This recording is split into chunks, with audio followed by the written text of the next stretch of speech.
حدیث پاک میں آتا ہے کہ ملک الموت اترتا ہے، اس کے ساتھ 4 فرشتے ہوتے ہیں. وہ چاروں فرشتے آتے اس کی پٹائی شروع کر دیتے ہیں.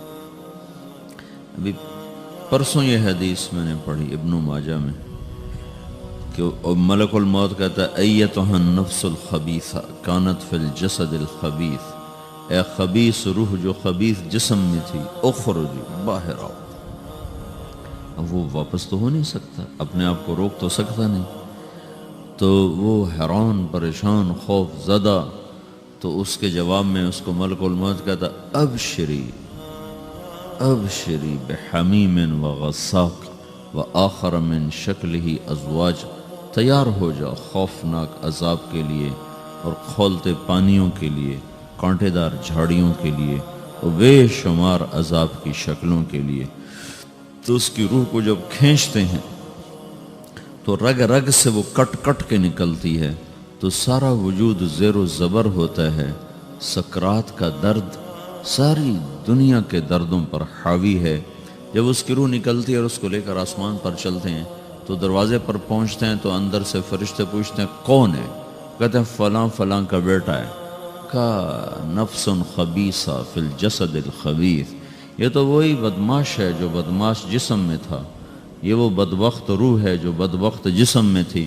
اس کے لیے آسمان کے دروازے نہیں کھول سکتے، اسے واپس کر دیا جائے. تو آسمان کے دروازے لا تفتح لهم ابواب السماء ولا يدخلون الجنة حتى يلج الجمل في سم الخياط، کہ ان کے لیے آسمان کے دروازے نہیں کھلیں گے اور ان کے لیے جنت کے دروازے نہیں کھلیں گے. پھر یہ وہاں سے نیچے گرائے جاتے ہیں جو اللہ کا قید خانہ ہے سجین. وما ادراک ما سجین کتاب مرقوم، وہ تمہیں خبر نہیں کہ وہ کیا خوفناک قید خانہ ہے جو اللہ تعالیٰ نے بنایا ہے، اسے وہاں دھکیل دیا جاتا ہے. پھر قیامت تک اس کے لیے انتظار کی گھڑیاں ہیں اور عذاب کی شدت ہے. اور جب کوئی نیک آدمی اللہ تعالیٰ کے دربار میں جانے کا اس کا وقت آتا ہے تو اللہ تبارک و تعالیٰ فرماتے ہیں ان الذین قالوا ربنا اللہ ثم استقاموا تتنزل علیہم الملائکۃ الا تخافوا ولا تحزنوا وابشروا بالجنة التي كنتم توعدون نحن اولیاؤکم فی الحیاة الدنیا وفی الآخرہ ولکم فیہا ما تشتہی انفسکم ولکم فیہا ما تدعون نزل من غفور الرحیم. جب کوئی نیک مرد عورت کے جانے کا وقت آتا ہے تو اس کے لیے بھی فرشتے آتے ہیں اور آ کر اس کو خوشخبری دیتے ہیں اور آ کر اس کو تسلی دیتے ہیں کہ آپ غم نہ کریں، پیچھے والے بھی آپ کو مل جائیں گے، آپ خوف نہ کریں، آگے ساری منزلیں آپ کے لیے آسان ہیں، آپ کے لیے جنت بھی تیار ہے، رب بھی مہربان ہے. اور حدیث پاک میں آتا ہے کہ ملک الموت اور 4 فرشتے آتے ہیں. وہ 4 فرشتے اس کو سہلاتے ہیں، دباتے ہیں کہ موت کا درد اسے محسوس نہ ہو. اور ملک الموت فرماتے ہیں ایتها النفس الحمیدہ کانت فی الجسد الحمید اخرجی، اے نیک روح جو نیک جسم میں تھی باہر آؤ. کیا کرو؟ وابشری بروح وریحان ورب راض عنک غیر غضبان، آپ کو بشارت ہو آپ کے لیے جنت تیار ہو چکی ہے اور وہاں کی ساری نعمتیں آپ کے لیے میسر ہو چکی ہیں اور اللہ آپ پہ راضی ہو چکا ہے اور اللہ آپ پہ خوش ہو چکا ہے. اس پر اس کی روح کو نکالا جاتا ہے. پھر سارے فرشتے اس کو استقبال کے ساتھ جب آسمان پر لے جاتے ہیں تو اندر سے پوچھتے ہیں کون ہے؟ کہ فلاں فلاں کا بیٹا، فلاں فلاں کی بیٹی. کہتے ہیں نفس حمیدہ فی جسد حمید، یہ تو نیک روح تھی جو نیک جسم میں تھی، مرحبا بہی. اس کو ہم سب استقبال کس کا کرتے ہیں اور ایک دم آسمان کے دروازے کھلتے ہیں. پھر وہ پہلا، دوسرا، تیسرا، چوتھا سارے آسمان پار کرتا ہوا اللہ پاک کے عرش کے نیچے کے جا کر، مرد ہے یا عورت، وہاں جا کر سجدے میں سر رکھتا ہے اور اللہ تعالیٰ فرماتے ہیں ہاں اس نے ہمیں خوش کیا، ہم اسے خوش کریں گے. اور اس کو عافیت کے ساتھ وہاں آسمان میں، پہلے آسمان سے لے کر اللہ کے عرش تک یہ سب ویٹنگ روم بنے ہوئے جہاں اللہ اپنے اپنے درجات کے مطابق جنت والوں کو ٹھہراتا ہے. اور وہ انتظار گاہ ہے اور وقت ختم ہو جاتا ہے، لہٰذا انتظار کی جو تکلیف ہے وہ بھی ختم ہو جاتی ہے. وقت ختم تو انتظار کا احساس ختم اور ٹائم کے گزرنے کا احساس ختم۔ تو جیسے اصحاب کہف کو اللہ نے غار میں داخل کر کے تو غار کے اندر سے وقت کو نکال کے باہر پھینک دیا، باہر 300 سال گزرے، اندر آدھا ہی دن گزرا تھا۔ وہ جب اٹھے ہیں تو وہ 25 برس کا نوجوان 325 سال کا ہو کے نہیں اٹھا، وہ 25 سال کی عمر میں اٹھا ہے۔ نہ ناخن بڑا ہے، نہ مونچھیں بڑی ہیں، نہ ان کی داڑیاں لمبی ہوئی ہیں، کیونکہ تو زندہ تھے، مر نہیں گئے تھے۔ تو زندہ کے تو بال بھی بڑھتے ہیں، ناخن بھی بڑھتے ہیں، لیکن وہ اس طرح اٹھے کہ 300 برس گزر گئے اور 25 برس کا نوجوان 25 سال کی عمر میں اٹھا ہے، 20 برس کا 20 برس کی عمر میں اٹھا ہے۔ اور وہ کہنے لگے کم لبثنا، بھئی کتنا ٹھہرے ہیں؟ یومن او بعض یومن، لگتا ہے کوئی دن آدھا دن ٹھہرے ہیں۔ وہ صحیح کہہ رہے تھے۔ باہر اللہ تعالیٰ نے وقت کی گھڑی کو چلائے رکھا اور اندر غار میں اس کو سوئچ آف کر دیا، نکال دے کے یہاں وقت کو داخل نہیں ہونے دیا۔ تو وقت کے گزرنے سے جو بھی اثرات مرتب ہوتے ہیں وہ ان پر مرتب نہیں ہوئے، تو وہ 20 آدھے ہی دن کے بعد اٹھے ہیں، باہر 300 سال، اندر آدھا دن۔ یہی کچھ اللہ تبارک و تعالیٰ برزخ میں کر دیتا ہے، وقت کو ختم کر دیتا ہے، گزرنے کا احساس نہیں ہوتا ہے۔ تو اس طرح میرے عزیزو، یہ دو موتیں ہر انسان دیکھتا ہے، یا وہ جنت کے فرشتوں کا استقبال دیکھتا ہے یا جہنم کے فرشتوں کی مار اور پٹائی کو سہتا ہے۔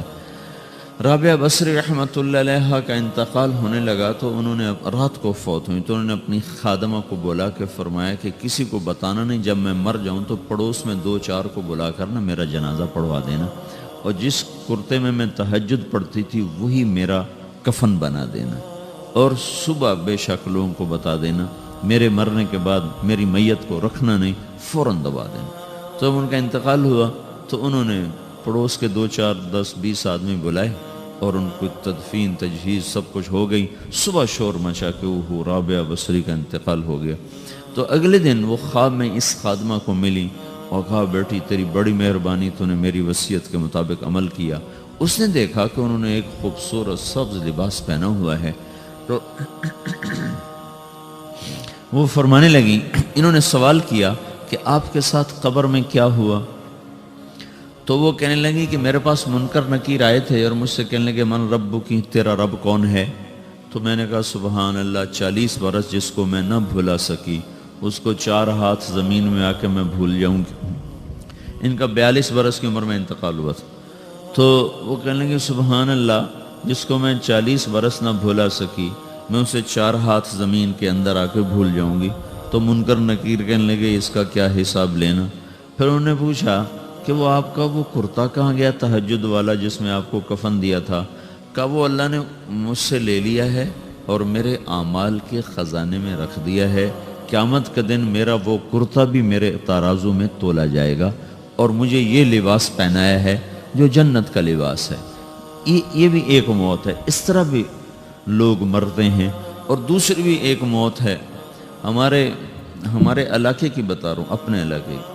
ایک زمیندار مر گیا، اس کی قبر کھودی، ساری بچھوؤں سے بھری ہوئی، ایسے جیسے چیونٹیاں پھر رہی ہوتی، تو انہیں وہ بند کر کے دوسری کھودی، ساری بچھوؤں سے بھری ہوئی، پھر وہ بند کر کے تیسری کھودی، ساری بچھوؤں سے بھری ہوئی۔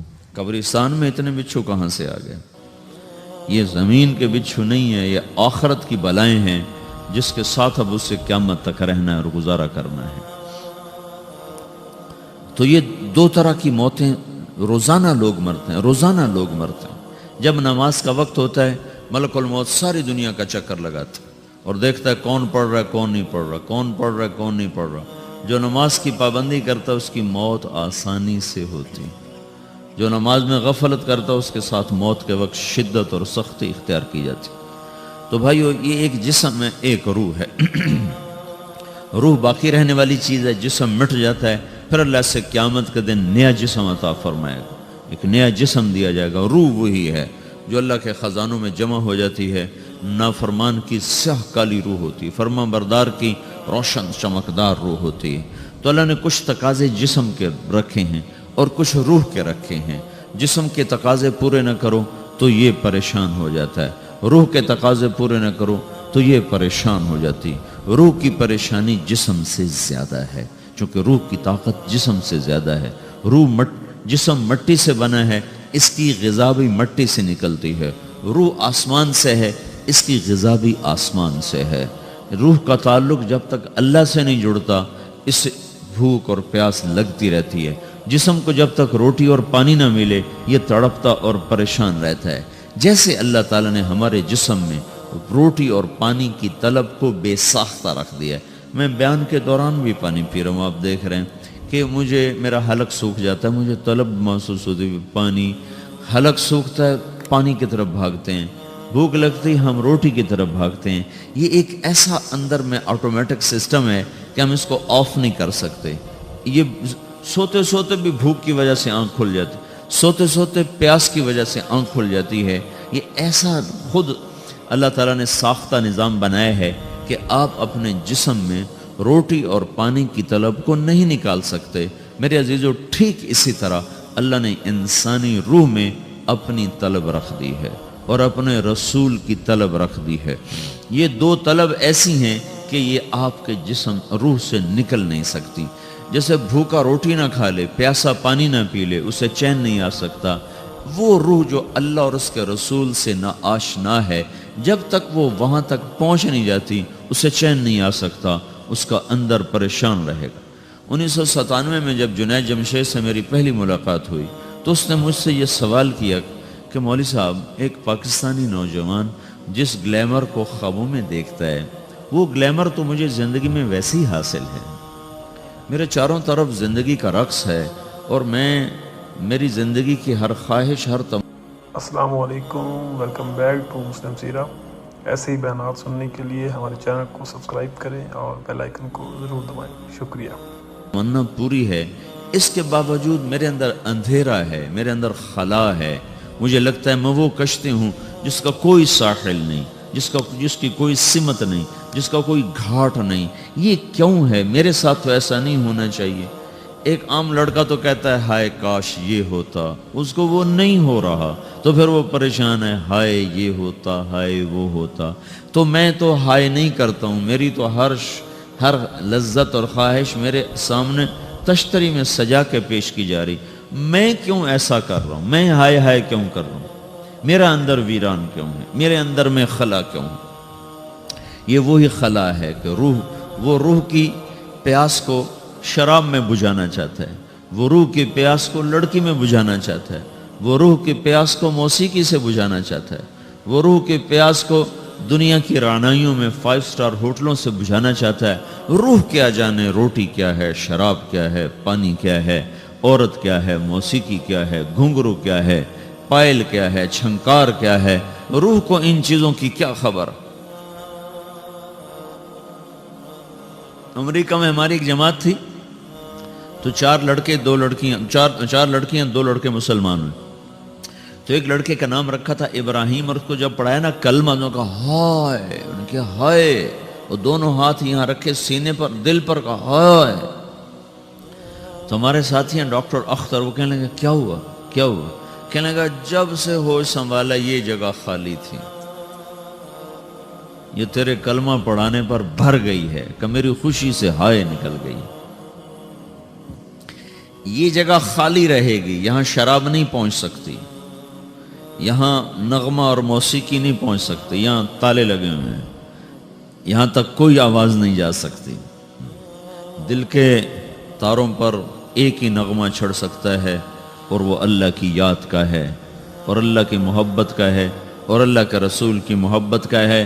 باقی کوئی مضراب ایسا نہیں جو ان تاروں کو چھیڑ سکے، باقی کوئی چیز، آواز ایسی نہیں جو دل کی دنیا پر جا کر دستک دے سکے۔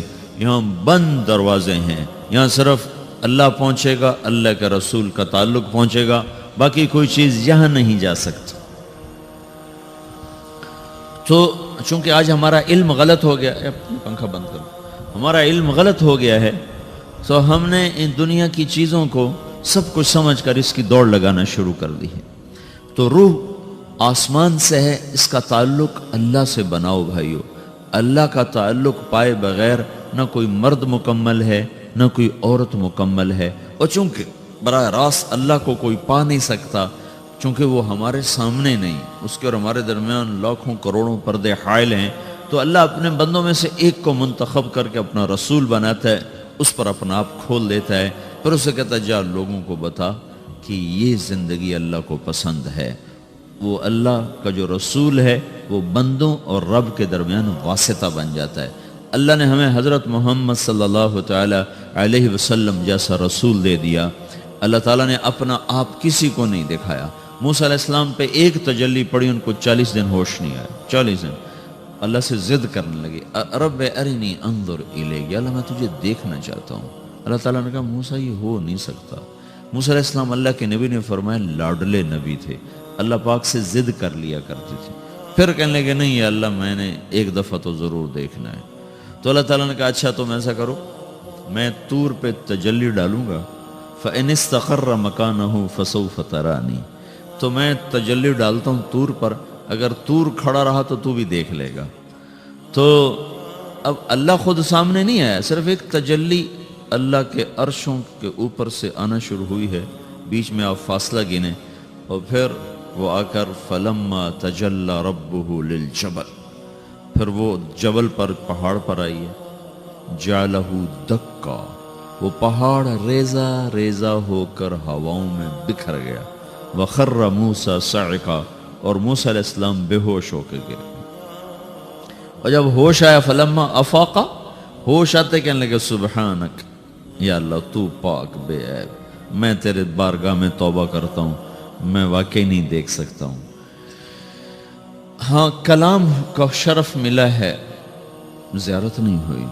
اللہ تعالیٰ نے حضرت محمد صلی اللہ تعالی وسلم کو مکہ سے اٹھایا اور بیت المقدس تک پہنچایا سواری پر، کہ دنیا اسباب کی ہے، یہاں سبب اختیار کیا، سواری کے پر بٹھا کر وہاں پہنچایا، اور اس کے بعد جب اوپر بلایا ہے تو پھر براق کی ضرورت نہیں پڑی، اوپر قدرت کا جہان ہے، اوپر اپنی قدرت سے بلایا ہے۔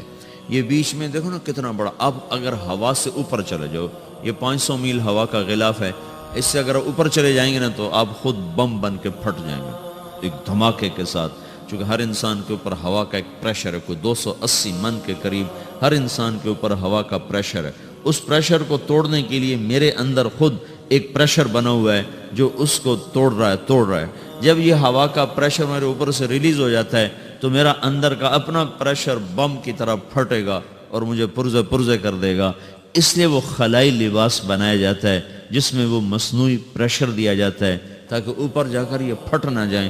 ہمارے نبی جس کرتے اور تہمد میں تھے اسی کرتے اور تہمد سے بیت المقدس سے چلے ہیں، اور ہوا کو نہیں پار کیا، 7 آسمان ہی پار کر لی۔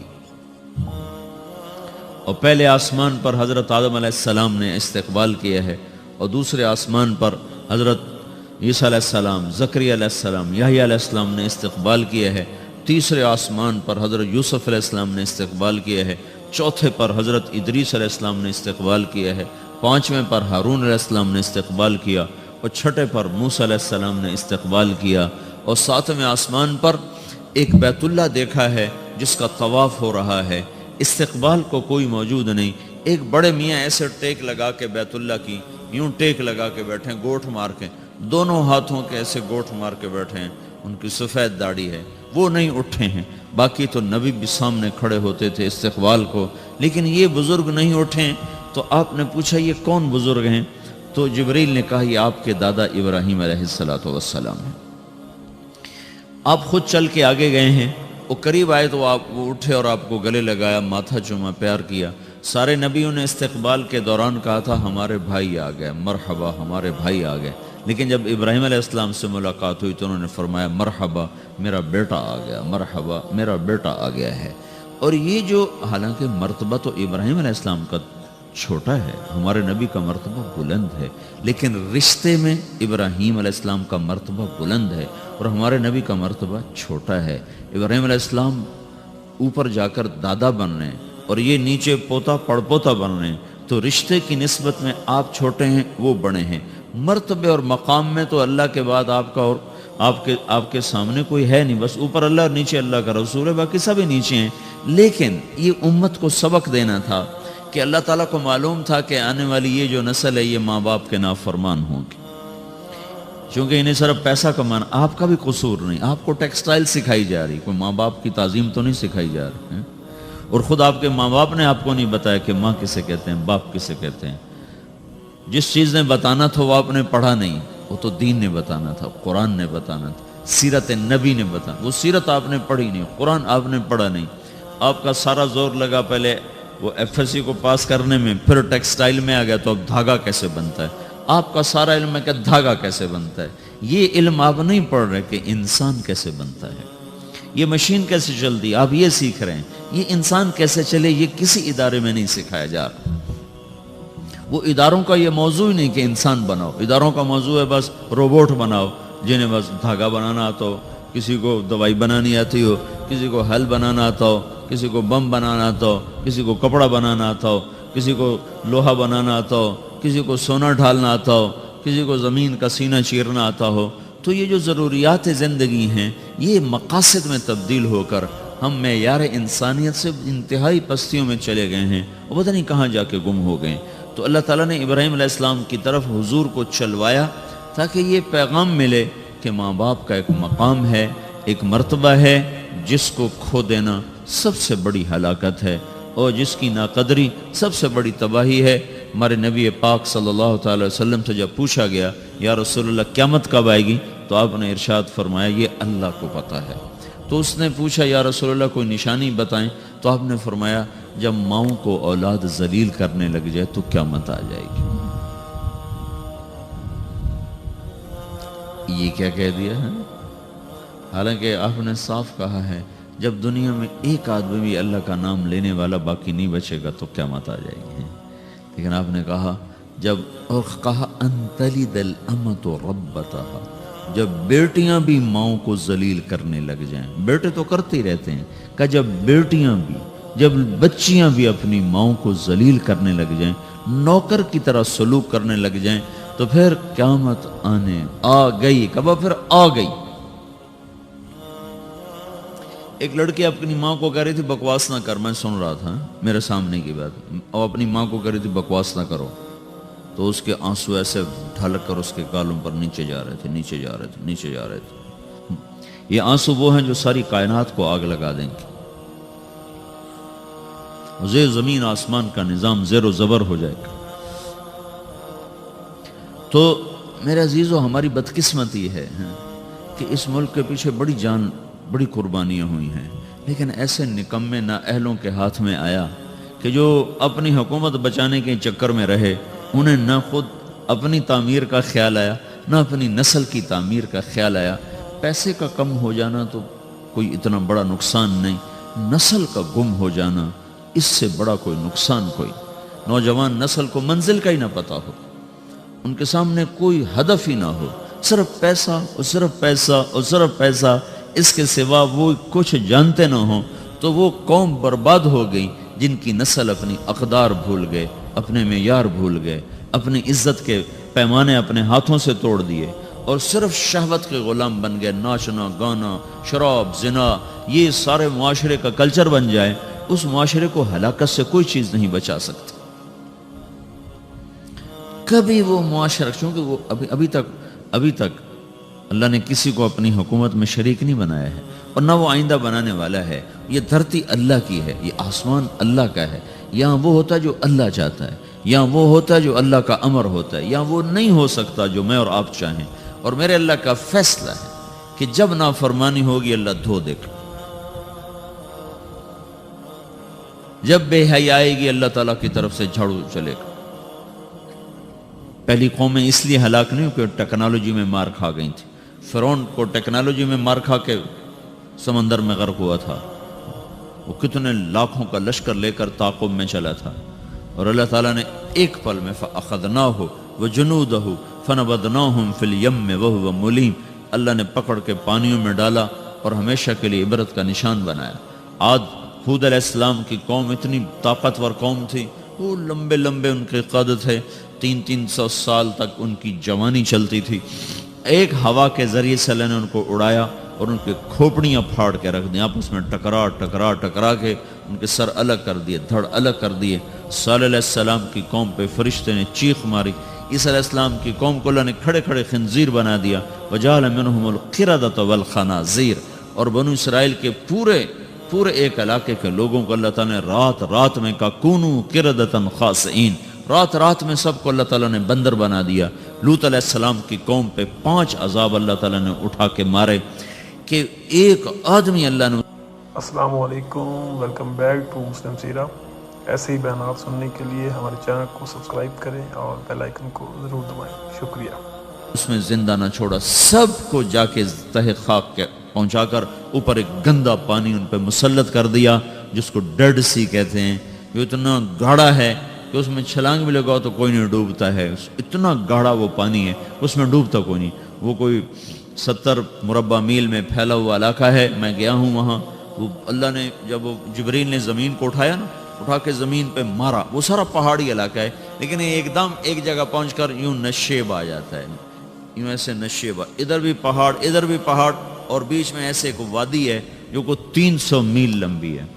جب اللہ تعالیٰ نے جبریل نے اللہ کے امر سے قوم لوط کی قوم کو زمین پہ پھینکا، مارا، تو اس زور سے وہ زمین پر گرے کہ دائیں بائیں 300 میل میں زمین دھنس گئی، نیچے دھنس گئی۔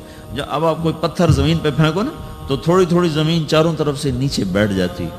پوری بستی تھی لاکھوں کی آبادی کی، جس کو نیچے سے اکھاڑا اور اوپر سے جا کر زمین پر جو پھینکا، وہ اتنے زور سے گرے کہ 300 میل دائیں بائیں زمین اندر دھنس گئی، ادھر بھی پہاڑ ادھر بھی پہاڑ، اور بیچ میں پوری ایک وہ وادی بن گئی ہے جس میں اب خیر اب آبادی ہے، لیکن وہ جگہ وہاں ابھی تک وہ گندا پانی کھڑا ہوا ہے جو اس بات کا اعلان کر رہا ہے کہ نافرمانی کے ساتھ یہ کیا جاتا ہے، چونکہ ابھی تک کائنات کی باغ ڈور اللہ کے ہاتھ میں ہے، اور فیصلے وہ آسمان سے کرتا ہے، نظام وہ چلاتا ہے، ترتیب اس کے ہاتھ میں ہے، قدرت اس کے ہاتھ میں ہے، حکومت اس کے ہاتھ میں ہے، فیصلے وہ کرتا ہے۔ کل یوم ہوا فی شأن ان الامر کلہ للہ، ساری شان، ساری قدرت، ساری ہیبت، سارے فیصلے آسمانوں سے ہوتے ہیں۔ اس کے ملک میں، فیصلوں میں، تدبیر میں، تقدیر میں اور نظام میں کوئی شریک نہیں ہو سکتا، کوئی شامل نہیں ہو سکتا ہے۔ تو بھائیو، وہ جب ناراض ہوتا ہے تو زمین و آسمان کو زیر و زبر کر دیتا ہے، اور جب وہ راضی ہوتا ہے تو زمین و آسمان کی برکتوں کے دروازے کھول دیتا ہے۔ تو اللہ تعالیٰ نے ہمیں حضرت محمد صلی اللہ تعالی علیہ وسلم جیسا راہبر دیا جس نے قیامت تک آنے والی ایک ایک چیز کو آنکھوں سے دیکھ کے بتا دیا۔ آپ کو اللہ تعالیٰ نے جنت دکھائی، جہنم دکھائی، پر جنت جہنم تو بڑی چھوٹی چیز ہے۔ میں یہ کہہ رہا تھا کہ اللہ تعالیٰ نے ہمارے نبی کو وہ آنکھ عطا فرمائی کہ 7 آسمان سے اٹھا کر، سدرۃ المنتہا سے اٹھا کر، عرش کے اوپر سے اٹھا کر، سارے 70,000 سے مراد بے شمار 70,000 بے شمار جو پردے تھے اللہ اور خلقت کے درمیان، وہ سارے اٹھا کر اللہ اپنی ذات کے ساتھ سامنے آ گیا تھا اپنے نبی کی۔ حضرت ابن عباس نے پوچھا یا رسول اللہ رأیت ربک؟ قال رأیت نورک، آپ نے اپنے رب کو دیکھا یا رسول اللہ؟ کہا ہاں میں نے دیکھا، میں نے اس کے نور کا، اس کے جمال کا میں نے مشاہدہ کیا۔ وہ آنکھ کتنے علم رکھتی ہے جو اللہ کو دیکھ لے، وہ کان کتنے طاقتور ہیں جو اللہ کی آواز سن لے، وہ سینہ کتنا طاقتور ہے جو اللہ کی تجلیات کو ہضم کر جائے۔ دیکھو نا، موسیٰ علیہ السلام پہ تجلی آئی پہاڑ سے لوٹ کر آئی ہے، ہوش نہیں آیا ہے۔ یہاں سیدھا اللہ کی ذات عالی کا دیدار ہے، اور اللہ کو آنکھ دیکھ رہی ہے، کان سن رہا ہے، زبان بات کر رہی۔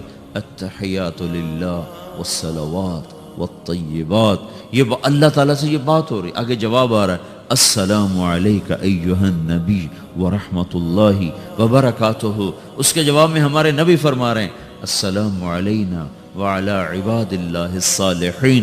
یہ مکالمہ اللہ کے سامنے دیکھتے ہوئے، اللہ کی سنتے ہوئے، کتنا عظیم رسول اللہ تعالیٰ نے بنایا۔ پھر مکالمہ ہو رہا ہے، یا اللہ، ابراہیم کو آپ نے خلیل بنایا، اور موسیٰ علیہ السلام کو آپ نے کلیم بنایا، اور داؤد علیہ السلام کو آپ نے لوہا نرم کر کے دیا، اور سلیمان علیہ السلام کو یا اللہ آپ نے ہوا تابع کر کے دی، اور عیسیٰ علیہ السلام کو یا اللہ آپ نے مردے زندہ کر کے دیے۔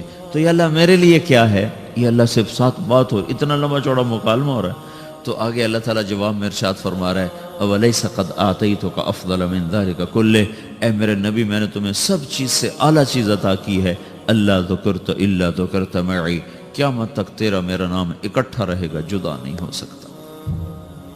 سب سے اعلیٰ چیز قربت دے دی، کہ میں نے آپ کو اپنے قریب کر لیا. اب یہ لا الہ الا اللہ کے ساتھ محمد الرسول اللہ جڑ گیا ہے. اب یہ کبھی نہیں مٹ سکتا. اللہ کو پانے کے لیے کوئی راستہ نہیں. محمد الرسول اللہ سند ہیں, ڈگری ہیں. کیوں بھائی؟ ادھر بازار ادھر کسی مل میں کوئی چلا جائے گا جی میں ٹیکسٹائل انجینئر ہوں مجھے رکھ لو, تو سب سے پہلی چیز وہ کیا کہیں کہ آپ کے پاس ڈگری ہے. پاکستان میں 2 کالج ہیں, ایک یہاں ایک دوسرا کہاں ہے, کراچی میں ہے. تو سب سے پہلی چیز جو آپ سے مانگیں گے نا, کہیں گے آپ اپنی ڈگری دکھاؤ. تو آپ وہاں جیلی سند پیش کر سکتے ہو؟ جیلی سند کے ساتھ آپ کو کوئی رکھے گا؟ تو وہ کہیں گے جی آپ ہمیں ڈگری لاؤ. یہ ڈگری, یہ سند, یہ ایک ضمانت ہے کہ یہ آدمی صحیح جانتا ہے. اس کے عالم ہونے کی ضمانت نہیں ہے, اس صرف اس بات کی ضمانت ہے کہ یہ آدمی صحیح راستے پر ہے, صحیح چیز کو اس نے حاصل کیا ہوا ہے. MBBS کی ڈگری دکھاؤ گے, اور ویسے کوئی بیٹھ جائے پھٹا لگا کے تو پکڑ کے جیل میں ڈال دیں. تو اللہ تک پہنچنے کے لیے صرف ایک راستہ, وہ حضرت محمد صلی اللہ تعالی وسلم کی پاک زندگی ہے. اسے چھوڑ کر, اس سے ہٹ کر کوئی اللہ تک پہنچنے کا دعویٰ کرے تو بھائیو وہ گمراہی پر ہے, وہ صحیح راستے پر نہیں ہے. وہ اللہ کو نہیں پا سکتا, وہ اللہ تک نہیں جا سکتا. اللہ تک جانے کے لیے صرف حضرت محمد صلی اللہ تعالی علیہ وسلم کی پاک زندگی ہے.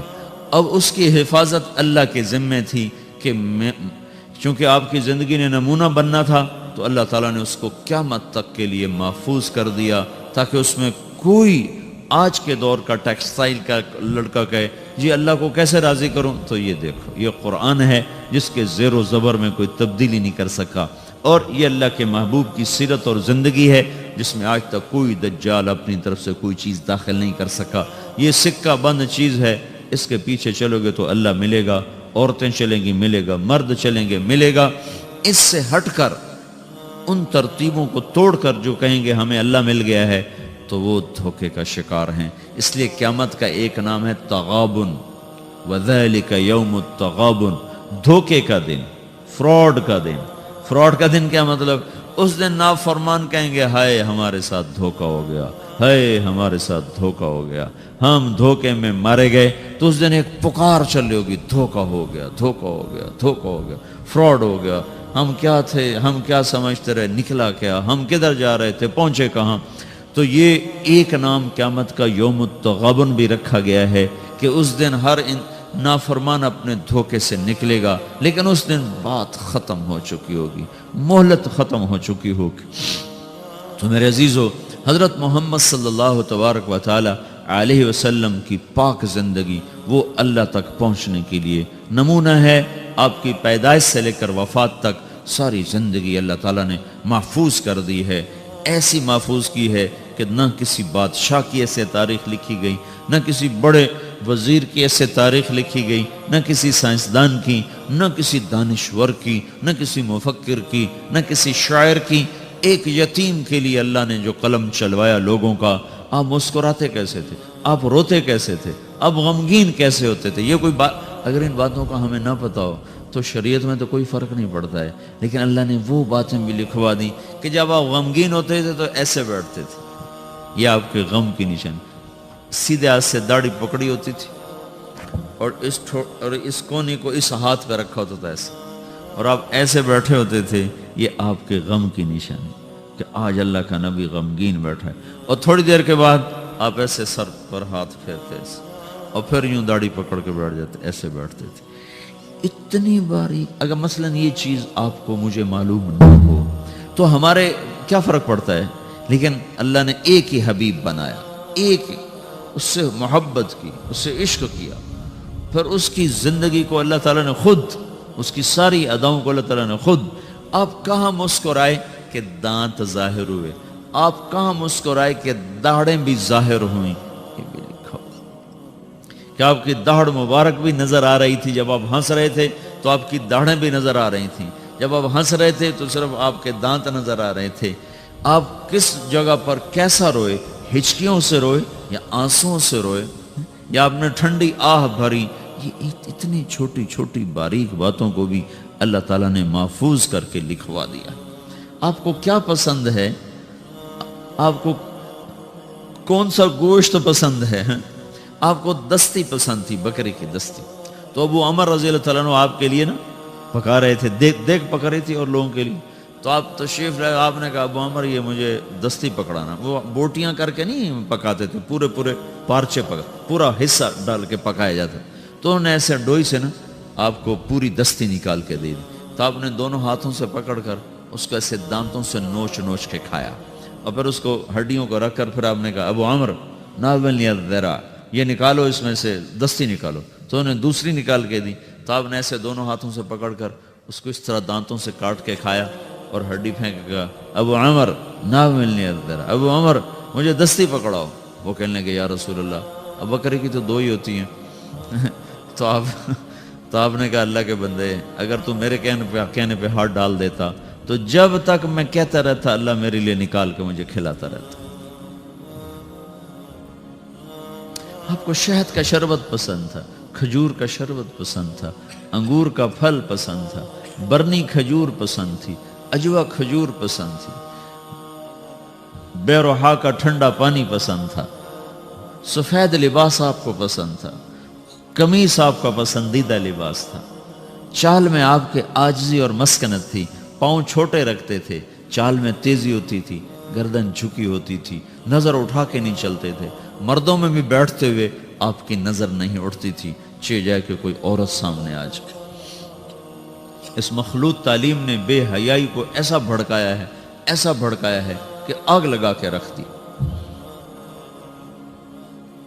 مسلمان ہماری ایک زندگی ہے، ہم مغرب کے غلام نہیں ہیں، بن گئے اپنے کرتوتوں کی وجہ سے بن گئے، تو پھر جو غلام ہوتا ہے اس کی اپنی کوئی اقدار نہیں ہوتی، جو آقا کہے گا اسے وہی کرنا ہے۔ ہماری بدقسمت ہے کہ ہم اپنی نافرمانی کی وجہ سے، اللہ کے نبی نے فرمایا تھا اذا اتخذ الفیء دولا، جب میری امت کے حکمران وہ مسلمانوں کے مال کو لوٹنا شروع کر دیں گے، والامانۃ مغنما، اور امانت جس کے پاس رکھی جائے گی وہ کھا جائے گا، والزکاۃ مغرما، مالدار لوگ زکوٰۃ دینا چھوڑ دیں گے، وتعلم لغیر الدین، اور علماء کے قدم بادشاہوں کے درگاہوں کی طرف، بارگاہوں کی طرف اٹھنا شروع ہو جائیں گے، اللہ کے در سے ہٹ کر وہ بادشاہوں کے درباروں کی سیٹ کے متلاشی ہو جائیں گے، وَأَطَاعَ الرَّجُلُ زَوْجَتَهُ، اور لوگ بیویوں کے فرما بردار ہو جائیں گے، وَعَقَّ أُمَّهُ، اور ماؤں کے نافرمان ہو جائیں گے، اور ادنا صدیقہ، اور دوست کا استقبال کریں گے، وَأَقْصَى أَبَاهُ، اور باپ کو دھکے دیں گے، ماں باپ سے بدتمیزی کریں گے، دوستوں کا اکرام کریں گے، ماں باپ کو گھور کے دیکھیں گے، دوست کو خوش ہو کے دیکھیں گے، ماں باپ کو پانی پلا کے راضی نہیں ہوں گے، دوستوں کے لیے ان کو مری میں بھی جا کر کھانا کھلانے کے لیے تیار ہو جائیں گے۔ اللہ کے نبی نے فرمایا کاش میرے ماں باپ ہوتے، میں ان کی بڑی خدمت کرتا، اور نہیں تو میری ماں تو ضرور ہوتی، اور میں عشاء کی نماز کے لیے مصلی پہ کھڑا ہوتا، سورۃ فاتحہ شروع کر چکا ہوتا، اور ادھر میرے گھر کی کھڑکی کھلتی اور میری ماں منہ نکال کے کہتی محمد، تو میں نماز توڑ کے کہتا جی اماں جان۔ یہ اللہ کے رسول کا جذبہ ہے۔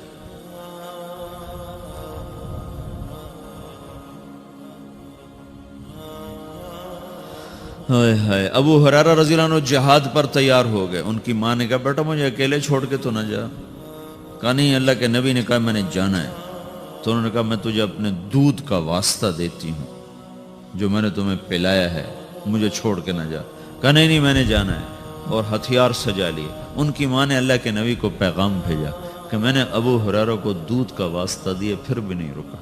ابو ہریرہ ہتھیار سجا کے مسجد میں آئے تو آپ نے منہ ادھر پھیر لیا، ابو ہریرہ کو دیکھا بھی نہیں، وہ پریشان ہو گئے، کیا ہو یا رسول اللہ؟ کہ چلے جاؤ، مجھے تمہارے جہاد کی ضرورت نہیں، تیری ماں نے تجھے دودھ کا واسطہ دیا پھر بھی تیرا دل نہ پسیجا، اس کے بعد تو کون سا جہاد کرنا چاہتا ہے؟ کس جہاد میں تو جانا چاہتا؟ آپ جنت میں تشریف لے گئے تو آپ نے جنت میں قرآن کی تلاوت سنی، آپ نے پوچھا یہ کون تلاوت کر رہا ہے؟ تو فرشتوں نے کہا جی حارثہ بن نعمان تلاوت کر رہے ہیں۔ حارثہ مدینے بیٹھا ہے، تلاوت اتنی آواز آ رہی ہے، کی چکر ہے؟ انہوں نے کہا جی ماں کی خدمت کی وجہ سے اللہ نے یہ عزت بخشی، جب قرآن پڑھتا اللہ ساری جنت کو سناتا۔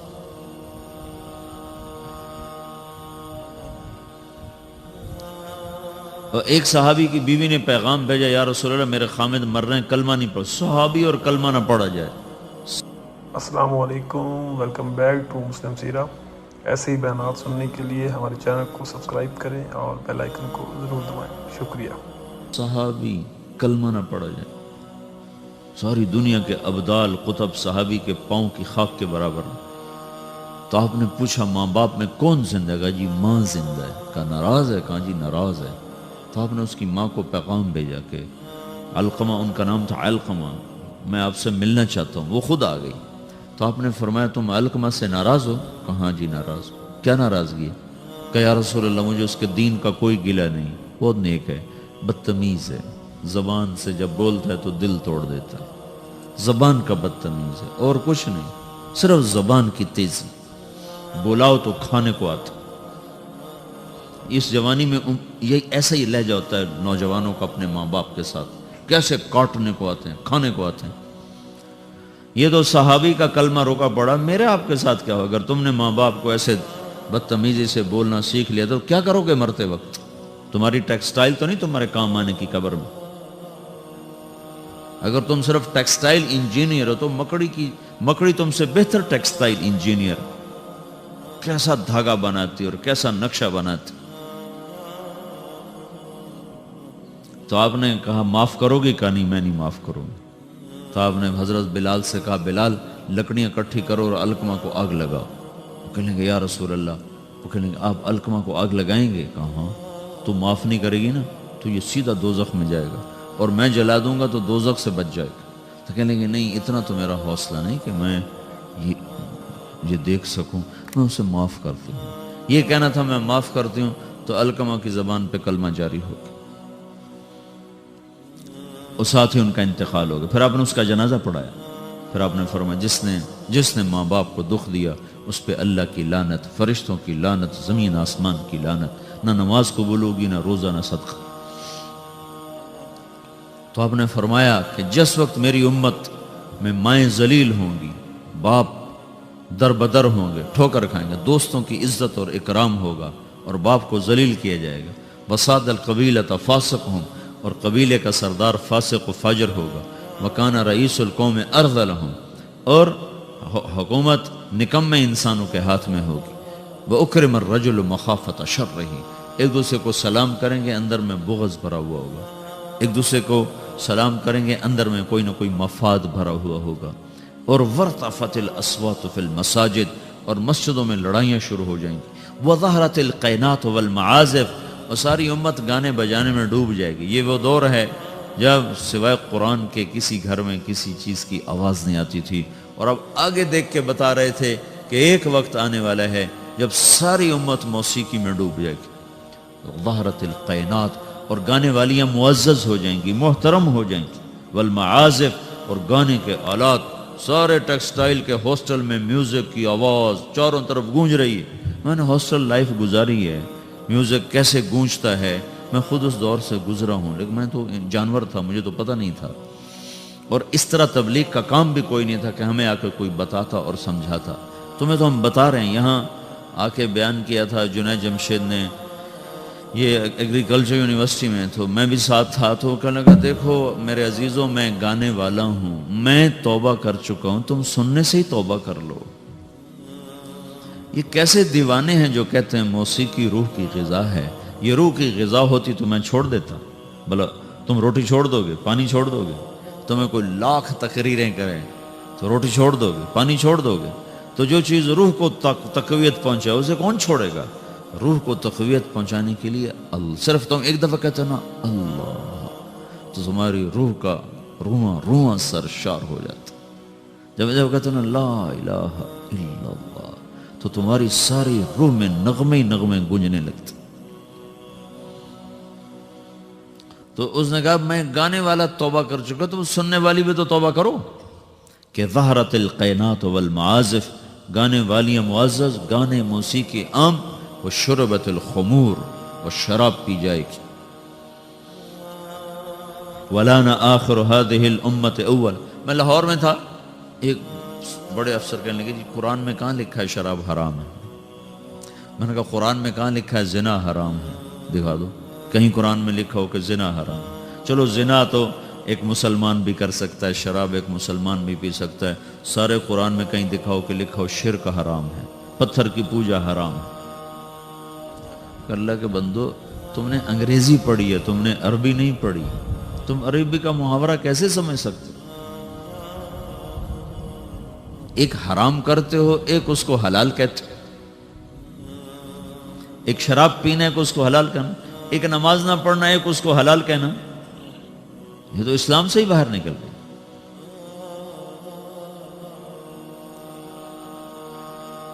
چونکہ ہم مغرب کی طاقتور دعوت سے متاثر ہیں. میڈیا بول رہا ہے، ٹی وی چل رہا ہے، سیڈیز چل رہی ہیں، کتابیں چل رہی ہیں، اور آپ اپنی بنیاد سمجھتے نہیں ہو. آپ کے پاس اپنے دین کے بارے میں کچھ نہیں. 95% نوجوان نماز نہیں پڑھتے.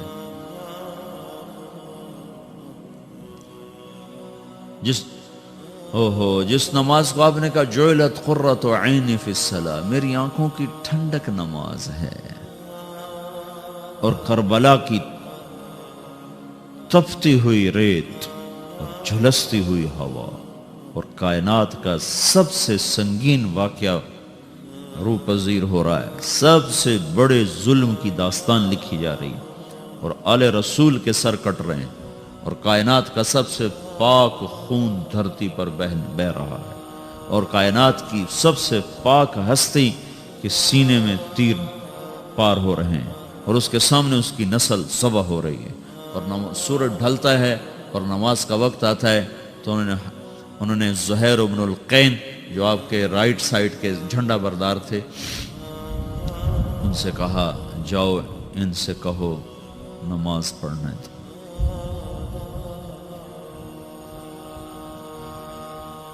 اب نماز پڑھنے کی کیا ضرورت؟ ابھی تو اللہ سے ملاقات ہو جانی ہے، تو نام بھی پڑھیں تو کیا حرج ہے؟ تھوڑی دیر کے بعد تو سر کٹنے والا ہے.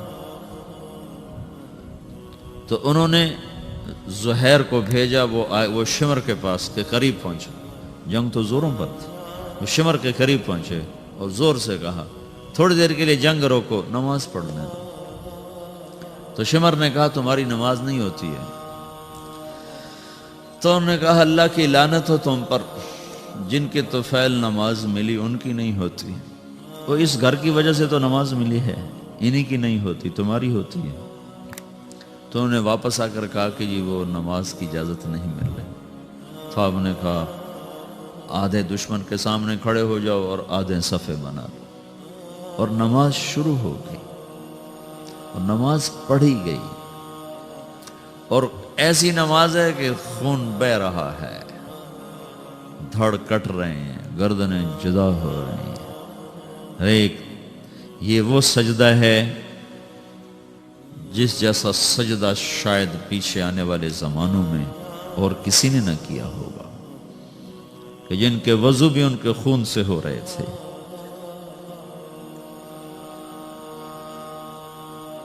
جن کے مسلح وہ کربلا کی تپتی ہوئی ریت بن رہی تھی. 95% لوگ نماز نہیں پڑھتے.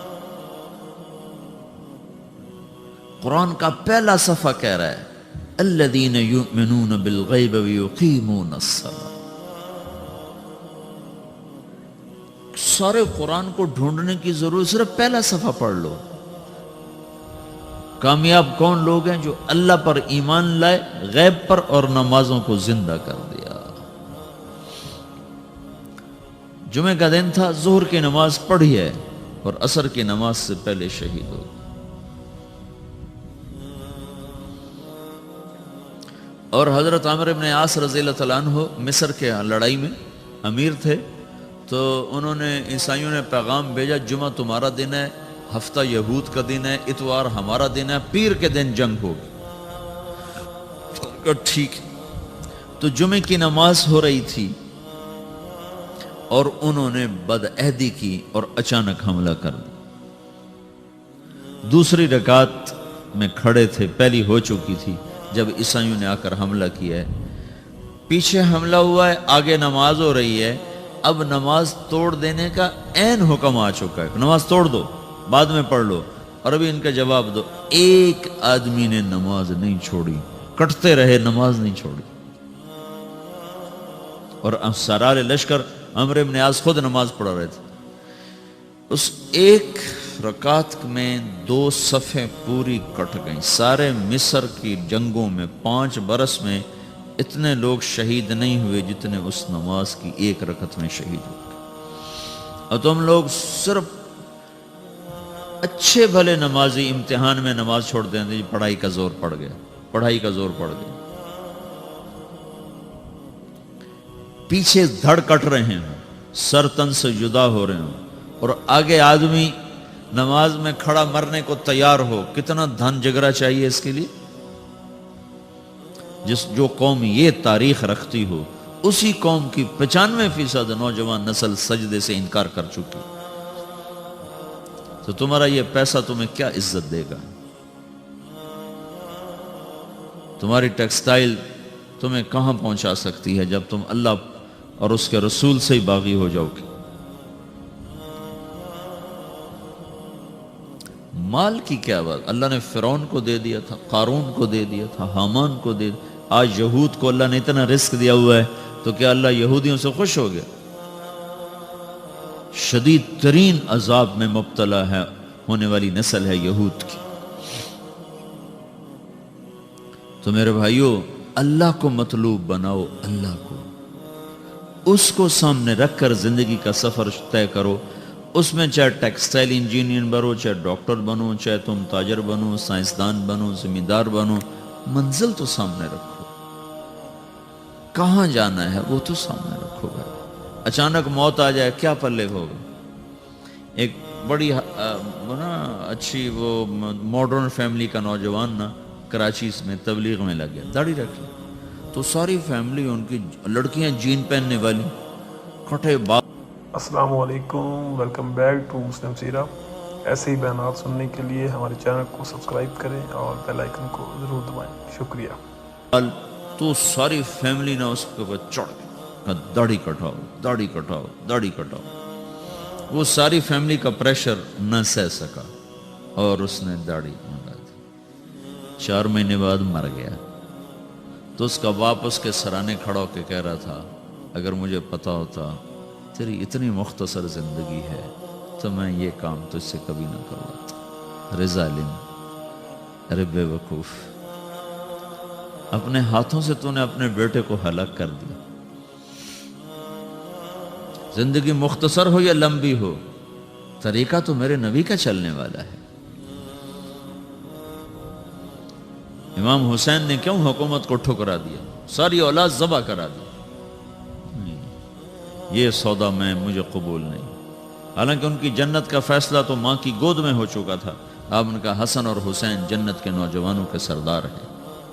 پھر ایک شخص اپنی آنکھوں کے سامنے، اوہ ایک بیٹا ذبح ہو، دوسرا ذبح ہو، تیسرا ذبح ہو، چوتھا ذبح ہو، بھتیجے ذبح ہوں، بھائی ذبح ہوں. اللہ اکبر، کیا ظرف ہے. اور ماتھے پہ بل نہ آ رہا.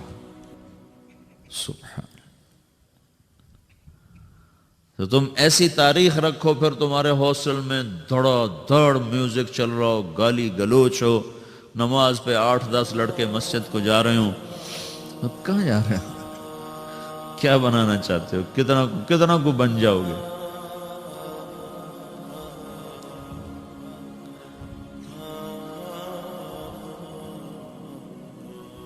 کوئی ہم بے نام مخلوق ہوتے، کوئی ہماری تاریخ نہ ہوتی، کوئی ہمارا ماضی نہ ہوتا، ہمیں پتہ نہ ہوتا کہ ہم کس قافلے کے بچھڑے ہوئے لوگ ہیں. تو پھر جو مرضی کرتے، لیکن کیا کریں، بھول ہی گئے. مدت ہوئی صیاد نے چھوڑا بھی تو کیا، تاب پرواز نہیں، راہ چمن یاد نہیں. تو بھائیو، ایک بات تو میں یہ آپ سے عرض کرنے میں کہ دیکھو، یہ زندگی پتہ نہیں کب شام ہو جائے. تو اس میں وہ کرو جو اللہ اس کے رسول کو پسند ہے، اس کو سیکھو. یہ تبلیغ اس کو جہاں تم ٹیکسٹائل سیکھ رہے ہو، تبلیغ اس کو سیکھنے کی محنت ہے کہ میرا اللہ کیسے راضی ہوگا، اللہ کا رسول کیسے راضی ہوگا، ان کے پیچھے میں کیسے چلوں. میری زندگی کی ہر صبح ہر شام اس ترتیب پر چلے. اس کو سیکھو میرے عزیز. بلانے والا اچانک بلاتا ہے، پتہ بھی نہیں چلتا. تو اپنی زندگی میں دین کو آگے رکھو، آخرت کو آگے رکھو، اپنی دنیا کو پیچھے رکھو، دنیا کے سلسلے پیچھے رکھو. اور دوسری چیز یہ ہے، جو پڑھ رہے ہو اس کو بھی نہ صرف کمائی کے لیے مت پڑھو. ساری کی ساری امت ڈاماڈول ہے اور سب کا قبلہ پیسہ بن چکا ہے. ہر شعبہ اور فن اس لیے پڑھا جا رہا ہے کہ اس میں پیسہ زیادہ ہے، اس میں پیسہ زیادہ ہے، اس میں پیسہ زیادہ ہے. اس ذہن کا معاشرہ وہ قوموں کو کسی بھی کنارے نہیں پہنچا سکتا. تم ہمارا قیمتی سرمایہ ہو. اگر تمہارا کمپیوٹر صرف پیسے پر فٹ ہو گیا تو تم خود بھی ہلاک ہو اور نسل بھی ہلاک ہے. تو تم اپنے کندھوں پر ایک اجتماعی ذمہ داری محسوس کرو کہ ہم نے باطل کی ٹیکنالوجی سے آزاد ہونا. یہ تو ایک کائناتی علم ہے، نہ کہ مغرب کا علم ہے. جو قوم محنت کرے گی اللہ ان کو دے دے گا. جو قوم اپنے آپ کو کھپائے گی اللہ ان کو عطا فرمائے.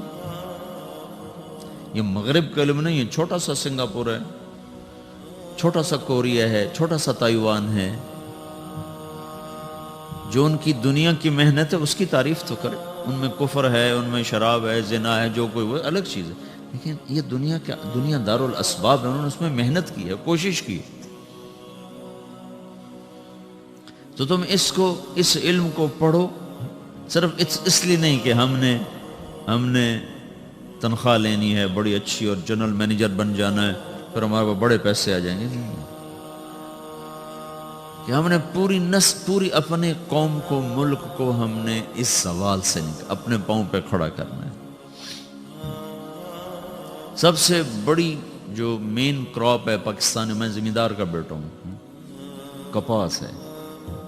سارا پاکستان جو چل رہا ہے وہ کپاس کے اوپر چل رہا ہے، باقی چیزوں سے برائے نام ہے.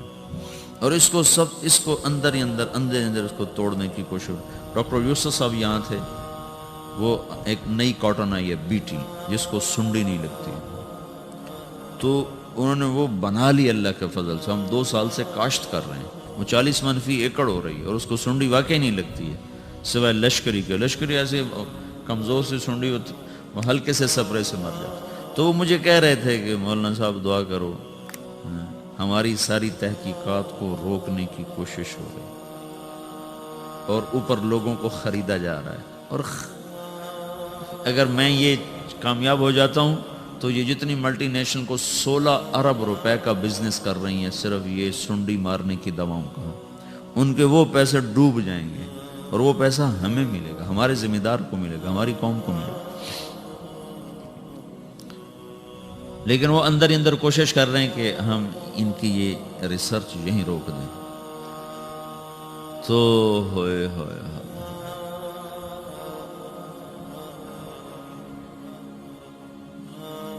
روک دیا پھر. لیکن اب تو خیر بیج تو بازار میں آ گیا، اسے اب کون روکے گا انشاءاللہ. تو ان کو ترقی کا عنوان دے کر وہاں سے اکھاڑ کے اسلام آباد پہنچا. ہاں جی، ہم نے آپ کو ترقی دے دی. سائنسدان کو چوکی دارے پہ بٹھا دو ہے تو کیا کرے. تو تم یہاں صرف اس لیے محنت نہ کرو کہ تم نے بس اچھی روٹی کھانی ہے. یہ تو انتہائی گھٹیا سوچ ہے. تو اس لیے پڑھو کہ تم نے پوری قوم کو، نسل کو اس زوال سے نکال، پاؤں پہ کھڑا کرنا. پیٹ کے غلام تو ساری نسل ہوئی پڑی ہے، شہوت کی غلام ساری نسل ہوئی پڑی ہے. تو اپنے جو کچھ کر رہے ہو اس پر محنت کرو، جس سے سیکھ رہے ہو اس کا ادب کرو. دنیا کا کوئی فن، کوئی علم یہ ادب کے بغیر نہیں آتا. جس سے تم نے سیکھنا ہے اس کا ادب کرو. وہ چاہے چرسی ہے، چاہے بھنگی ہے، چاہے وہ چمار ہے، لیکن اگر سیکھنا ہے تو اس کا ادب کرنا پڑے.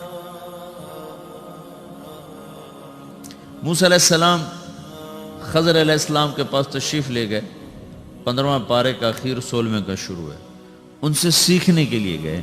اور یہ جو خضر علیہ السلام سے سیکھنے گئے نا، شریعت کا علم نہیں سیکھیں، شریعت ان کے پاس خود موجود ہے، دنیا کا علم لینے گئے تھے، کائناتی علم. خضر علیہ السلام کائناتی علوم کے نبی ہیں، اب بھی ہیں. وہ دجال کے ہاتھوں شہید ہوں گے. اللہ نے ان کو کہا آپ کو اللہ عمر خضر عطا فرمایا، محاورہ ہے نا. تو اللہ تعالیٰ نے ان کو غیر معمولی طور پر اوروں سے ہٹ کر اس کائناتی نظام کی ان کو نبوت عطا فرمائی ہیں. وہ بھی نبی. کوئی ولی اللہ یوں کہے کہ میرے اوپر اللہ کا الہام ہوا ہے اور میں بچے کو قتل کر دوں، یہ ایسی کوئی شریعت نہیں، ایسا کوئی دین نہیں ایسا اللہ پاک کی طرف سے یہ کوئی نظام ہے. ہاں نبی ہیں، نبی پر وحی آتی ہے، وحی قطعی چیز ہوتی. تو انہیں بچے کو قتل کیا.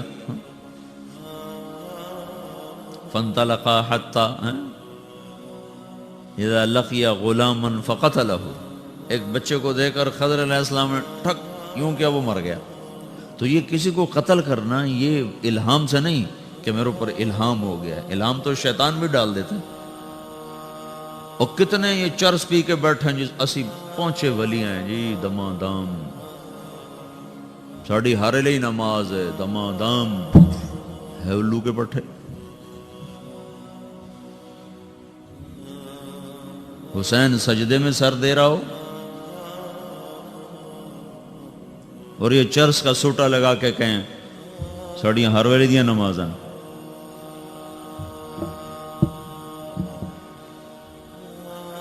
دین ہے یا وہ مذاق ہے؟ تو خضر علیہ السلام نے قتل کر دیا.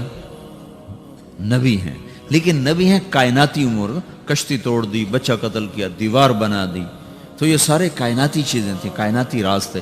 تو موسیٰ علیہ السلام یہ سیکھنے کے لیے گئے ہیں اور اس کے سیکھنے کا بھی یہ شوق ظاہر کیا ہے. او امضی حقبا، مجھے ساری زندگی بھی چلنا پڑا تو میں اس شخص کو پانے کے لیے چلوں گا، چاہے میری ساری زندگی بیت جائے. اور یہ وہ وقت ہے جب فرعون غرق ہو چکا ہے، اور یہ وہ وقت ہے جب اللہ تورات اتار چکا ہے، براہ راست کلیم بنا چکا ہے، اور ان کی قوم عزت کے ساتھ مصر سے نکل چکی ہے. اب ان کو کیا ضرورت ہے کہ میں جا کے کسی سے سیکھوں؟ لیکن جب اللہ نے کہا ایک بندے کو میں نے کچھ دیا ہے جو تجھے نہیں دیا، کہا یا اللہ مجھے بتاؤ وہ کدھر ہے، میں اس کے پاس جاتا ہوں. تو کہا تو میں ذکر مچھلی لے لے، تل لے، مچھلی کو تل لے، ساتھ لے لے. جہاں وہ مچھلی زندہ ہو کے پانی میں اتر جائے نا، وہ آدمی وہاں رہتا ہے. تو موسیٰ علیہ السلام اپنے غلام یوشع کو لے کر چلے اور چلتے چلتے چلتے چلتے ایک جگہ تھک کے سوئے. تو یوشع بیدار تھے، موسیٰ علیہ السلام سوئے ہوئے تھے. تو اچانک مچھلی، وہ تلی ہوئی مچھلی، وہ نکلی تھیلے سے اور وہ پھدک کے گئی پانی میں اور سیدھا اندر اتر گئی. وہ جدھر کو چلی نا وہاں پانی پھٹ گیا اور راستہ بنتا چلا گیا. کہنے لگے ارے یہ کیا ہوا؟ ابھی موسیٰ علیہ السلام اٹھیں گے تو ان کو بتاؤں گا. جب موسیٰ علیہ السلام اٹھے تو ان کو بھول گیا بتانا، تو اٹھ کے چل دیے. 24 گھنٹے آگے چلے گئے تو پھر کہنے لگے موسیٰ علیہ السلام یار بھوک لگی، مچھلی تو کھلاؤ. وہ جی وہ مچھلی تو وہاں زندہ ہو کے دریا میں اتر گئی تھی. کہ اللہ کے بندے وہی تو ہماری جگہ تھی، وہاں ہم نے جانا تھا. فرتد علی آثارہما قصصا، وہاں سے واپس آئے. بھوک لگی تھی، 24 گھنٹے واپس آئے. تو بھوک پہ 24 گھنٹے گزر گئے. آگے گئے نا، خضر علیہ السلام ایسے سوئے تھے، چادر اوپر لے کر.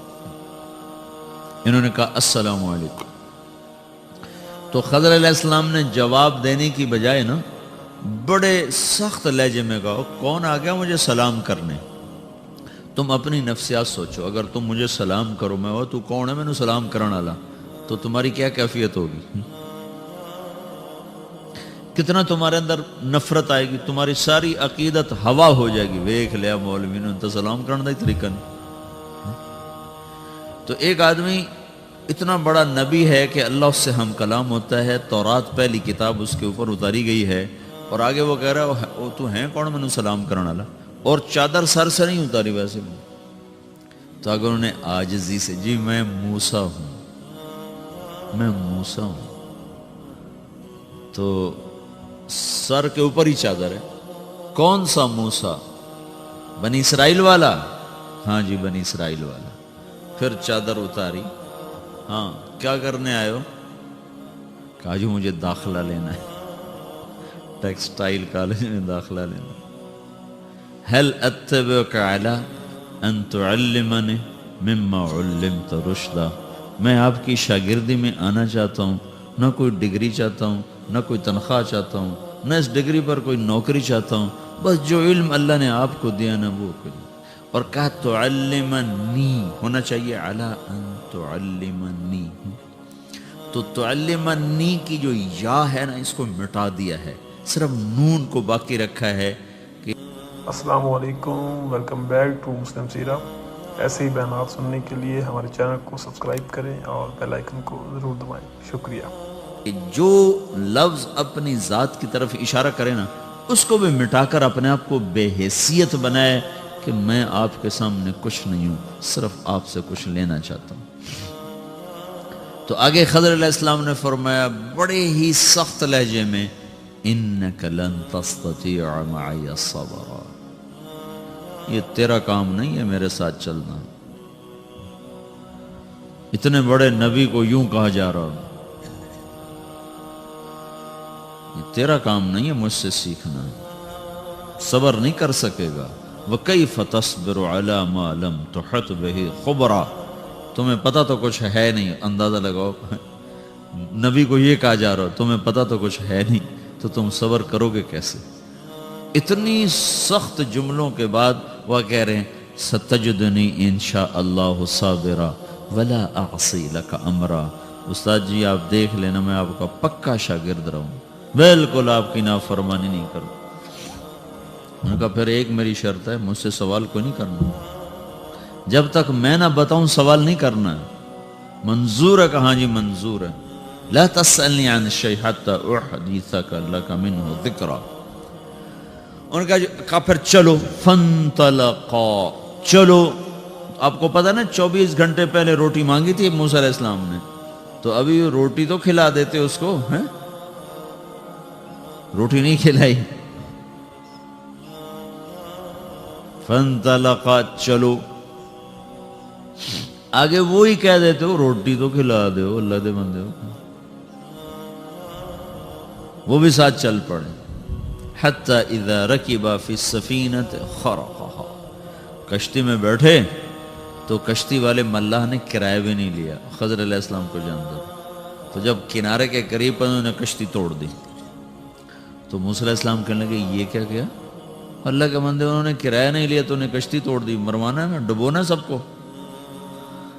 تو آگے موسیٰ علیہ السلام نے، خضر علیہ السلام نے کہا الم اقل، پہلے انہوں نے کہا تھا انک لن تستطیع معی صبرا، پہلے لفظ میں ذرا شدت کم تھی، کہا میاں تو میرے ساتھ صبر نہیں کر سکتے۔ دوسرے جملے میں شدت اور بڑھ گئی، الم اقل، میں تو پہلے ہی کہہ رہا تھا انک لن تستطیع معی صبرا، صبر نہیں کر سکے گا۔ تو موسیٰ علیہ السلام کی تواضع اور بڑھ گئی، کہا جی مجھے معافی دے دو، پہلی غلطی اب معاف کر دو، ابھی میرا خارجہ نہ کرو، دوبارہ غلطی کرو تو پھر بشک نکال دینا۔ لا تؤاخذنی بما نسیت ولا ترہقنی من امری عسرا، کہا اچھا ٹھیک ہے اب آئندہ نہیں بولنا، کہا جی ٹھیک ہے بالکل میں چپ۔ آگے گئے، روٹی ابھی بھی نہیں کھلائی تو بچے کھیل رہے تھے، ایک بچے کو پکڑ کے یوں کیا وہ مر گیا۔ اب بھولے نہیں، یاد تھا کہ میں نے بولنا نہیں، لیکن جلال، اب موسیٰ علیہ السلام جلالی نبی تھے تو وہ جلال میں آ گئے، وہ کہا اللہ کے بندے، وہ یہ تو بندے مارتا پھرتا یہ کیا کر رہا ہے؟ قتلت نفسا زکیۃ بغیر نفس لقد جئت شیئا نکرا۔ تو موسیٰ علیہ السلام کے جواب میں خضر علیہ السلام کی شدت اور بڑھ گئی، الم اقل لک، یہ لکا کا اضافہ ہے کہ میں کہتا نہیں تھا تیرے سے یہ کام نہیں ہو سکے گا۔